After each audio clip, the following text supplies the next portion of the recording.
cette quatrième et dernière vidéo sur les normes et modalités en évaluation des apprentissages. Aujourd'hui, on voit le processus d'élaboration. Si vous tombez un peu par hasard sur cette vidéo, moi je vous invite à aller regarder peut-être les 3 premières pour CQRS. Alors, allons-y. Je vous invite à suivre avec nous et c'est parti. La première étape, c'est d'assembler une équipe. Quel genre d'équipe vous allez me dire? Première étape, c'est d'avoir une représentativité dans votre équipe. Le premier critère, c'est de vous assurer que votre équipe rejoigne un peu tout le monde. Par exemple, est-ce qu'il y a des gens de jour et de soir dans votre équipe?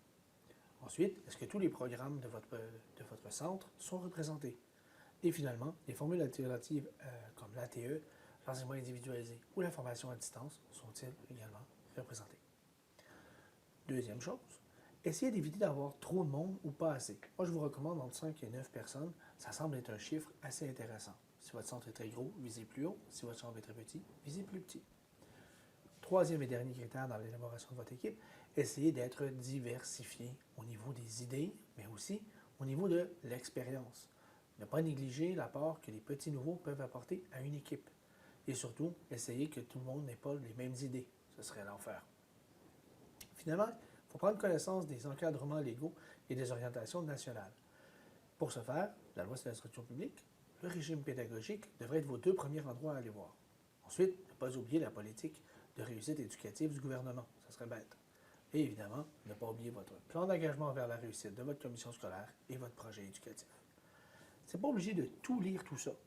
Si vous voulez, vous pouvez aller voir simplement mon aide-mémoire, mais c'est bien quand même d'avoir une bonne idée de ce qu'il y a à l'intérieur de ces documents. Troisième étape, nous allons consulter nos collègues.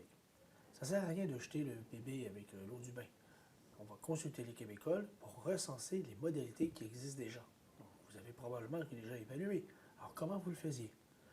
Première des choses, en faisant ça, vous allez favoriser l'adhésion de vos collègues à ce que vous allez produire. Ils vont se sentir écoutés. Ensuite, en les impliquant, vous risquez d'avoir des bonnes idées. Peut-être des choses excellentes qui se font dans des secteurs que vous ne connaissiez pas. Et finalement, troisième avantage à faire ça, troisième élément d'importance, ça permet de partir d'une bonne base, de quelque chose de solide que tout le monde connaît. Quatrième étape, élaborer un projet de normes et modalités. C'est gros, alors partagez-vous la tâche, s'il vous plaît. On ne fait pas ça tout seul. Alors, répartir entre les membres de l'équipe les différentes sections. Ensuite, soumettre le projet à l'équipe école. Consulter tout au long, mais c'est important de le soumettre peut-être à un vote, afin que les personnes se sentent interpellées. Et faites-le en personne. Il n'y a rien de plus impersonnel qu'un courriel. Dernière étape, si c'en est soit une, proposer au directeur. 2 alternatives. La première, votre projet est approuvé par la direction. Et ce que ça veut dire, vous pourriez envisager une application, par exemple, l'année suivante. Rien ne vous empêche d'appliquer vos normes et modalités l'année même, mais ça laisse peu de temps aux gens pour s'adapter.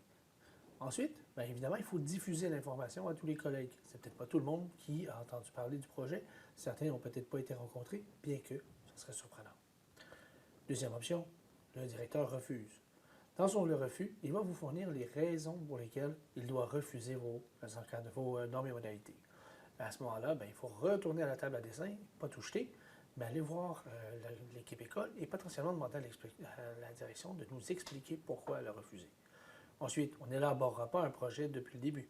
On va simplement modifier notre projet afin de tenir compte des raisons pour lesquelles le directeur a dû refuser.